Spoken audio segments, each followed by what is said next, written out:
Bueno, yo voy a ir poniendo el video con Mariela y voy a ir parando, Mariela Castro, y voy a ir parándolo de vez en cuando para poner las aclaraciones y ver, hacer no una negación in totum, no una negación total, sino puntualizar, poniendo las banderillas de las cosas que ella va diciendo en las que podemos estar de acuerdo y en las que no estamos de acuerdo. Y sobre todo a fundamentar la falta de una base científica, porque ella es la primera que dice de que se necesita una política basada en la ciencia. Yo creo que es importante para que se sepa también entender que la política tiene elementos de ciencia y que idealmente, en el ideal ilustrado, la política es mejor cuando se hace desde la ciencia. En eso yo creo que no hay nada que refutar. Ahora, también es importante entender la perspectiva de sentimientos, de filias, de fobias que vienen con la política. Y ella, sin lugar a dudas, muestra sus afectos y sus desafectos como los podemos tener nosotros. Ahora, el problema ocurre cuando por afectos, desafectos, simpatías y antipatías se desconoce cosas que son elementales. Y vamos a escucharla y vamos a ver qué es lo que está pasando aquí. Vamos a escuchar a Mariela Castro y aquí le hacemos los comentarios. Los problemas de la humanidad afectan a las personas LGBT y los problemas de las personas LGBT afectan a toda la humanidad. Ajá, esto yo creo que tiene, es difícil de discutirlo. Ella dice que no solo se puede plantearse resolver los problemas de la comunidad LGBT de espaldas a los restos de los problemas de la humanidad y viceversa, que los problemas de la humanidad tienen que tener en cuenta los problemas de la comunidad LGBTQ. Yo creo que en eso hay poca discusión y sobre todo desde una perspectiva de derechos humanos, que Mariela va a invocar varias veces en el programa. Los derechos humanos son universales, interdependientes e indivisibles. Así que estamos de acuerdo con eso con Mariela Castro. Vamos a seguir. Todas las transgresiones, las discriminaciones, las exclusiones sociales, las injusticias sociales, correcto, deben verse de manera integrada. El capitalismo, especialmente el neoliberalismo, insistió mucho en la segmentación social de los diferentes grupos de luchas populares. ¿Para qué? Para que no se unieran en comprender la necesidad del cambio de sistema, como hicieron las primeras activistas latinas que se destacaron en aquellas famosas protestas de Stonewall en Nueva York y que generaron después desarrollos de activismos y de acciones de lucha en este sentido. Mire, yo creo que ella aquí se está refiriendo, yo creo que ella arremete contra el capitalismo y el neoliberalismo como uno, si uno estuviese fuera lo mismo que el otro. Yo creo que, para decirlo con toda claridad, los lugares donde se han alcanzado mayores desarrollos ha sido dentro de economías de mercado que no se han traducido en sociedades de mercado.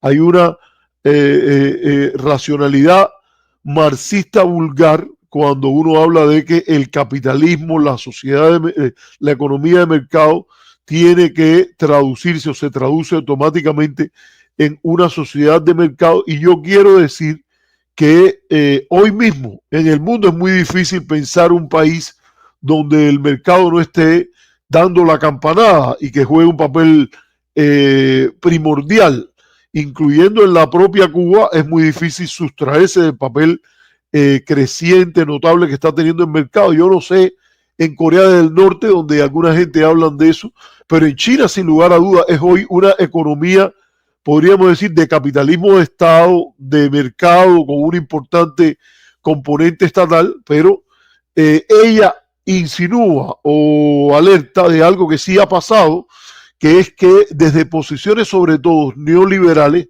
se ha tratado de segmentar la respuesta popular y de que las personas, digamos, los campesinos se preocupen solo por los problemas de los campesinos, los obreros se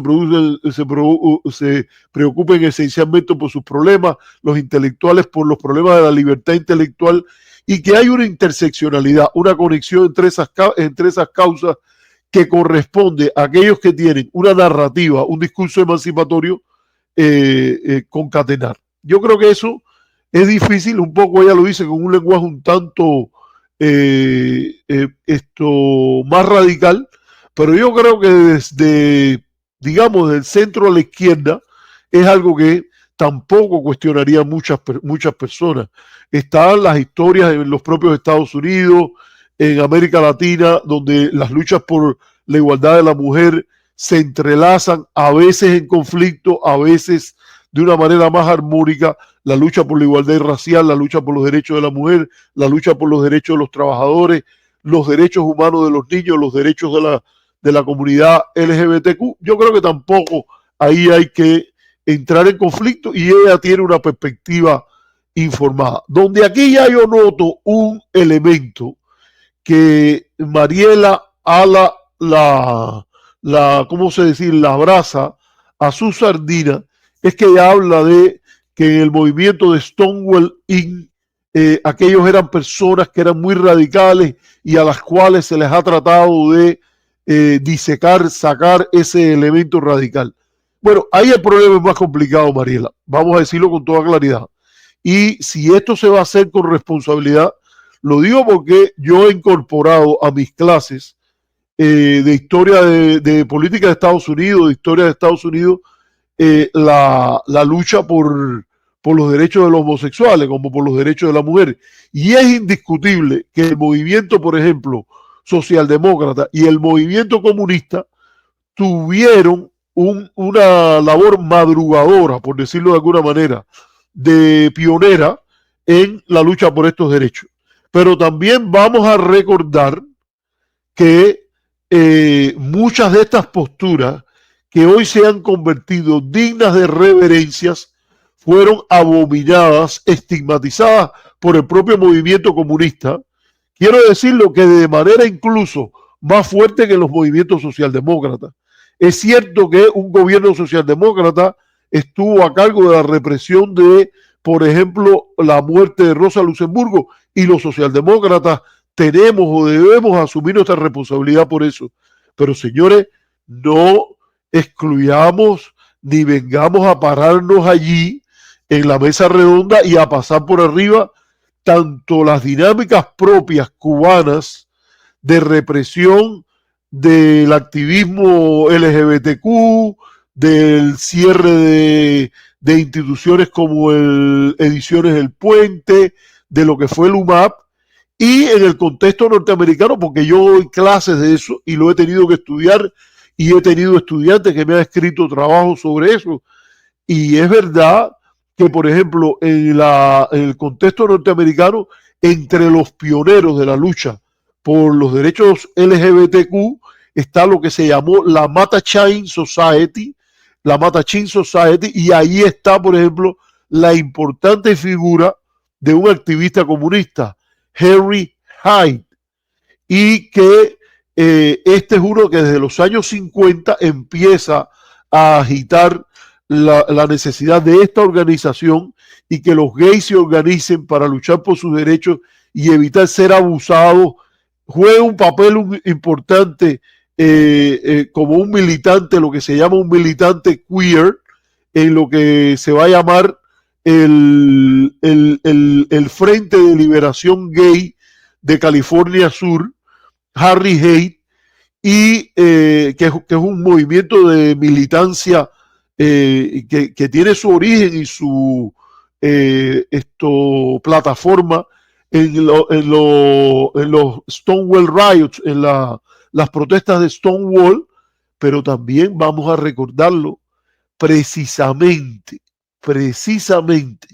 por estas posturas de defensa de una agenda de derechos gay, él después que se divorcia de su esposa, la militante comunista Anita Platky, él es expulsado del Partido Comunista.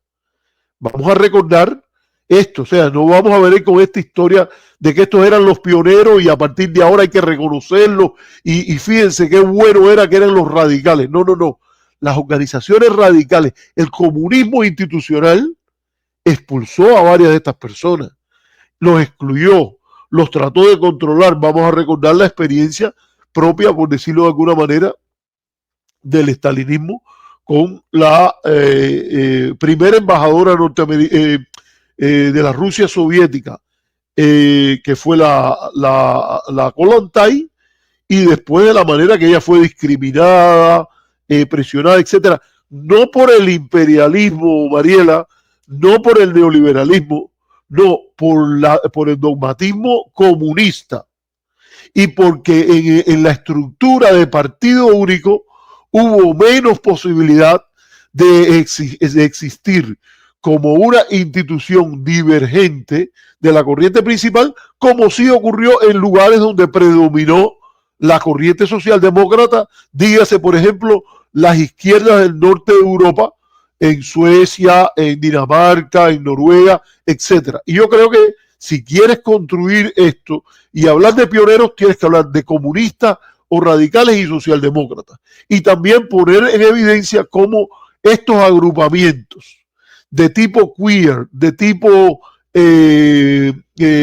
LGBTQ, de diferente manera, esos pioneros en la lucha por los derechos de las mujeres, en la lucha por los derechos raciales, en la lucha por los derechos de la comunidad LGBTQ, tuvieron mejor vida en lugares donde había más un predominio socialdemócrata que en el caso donde el movimiento socialista adoptó más la versión comunista. Yo creo que esto por ejemplo, los que han estudiado esto de una manera desprejuiciada, yo creo que lo han notado. O sea, no vengas a hablar de los pioneros y tú que estás afiliado al movimiento comunista, no vas a asumir la responsabilidad de ese movimiento por ser en ocasiones bastante estigmatizador, abusivo, represivo, en la idea del hombre nuevo, que te digo, no es solo en la versión del Che, sino en otras múltiples versiones donde el prejuicio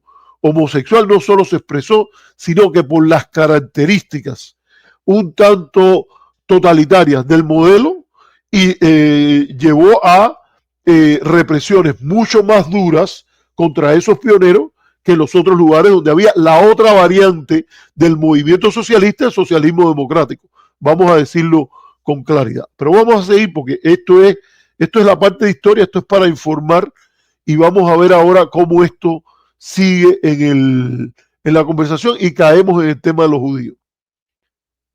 Compañeras luchaban contra el sistema capitalista, luchaban contra la opresión capitalista y han tratado de edulcorarlas y ponerlas muy superficiales para que las próximas que se identifican con estas luchas sean muy superficiales. Y eso es lo que nosotros defendemos. Importante no edulcorar esas pioneras, yo creo que tiene razón Mariela, como es importante no edulcorar tampoco o obviar las reacciones dentro del movimiento comunista con sus características, digamos, más de tipo totalitario contra esas figuras. Yo creo que no te debes quedar solo en decir que han tratado de edulcorarlas, ¿no? Y te pongo el ejemplo, por ejemplo, te ponía el ejemplo de Hey, que fue hasta expulsado del Partido Comunista.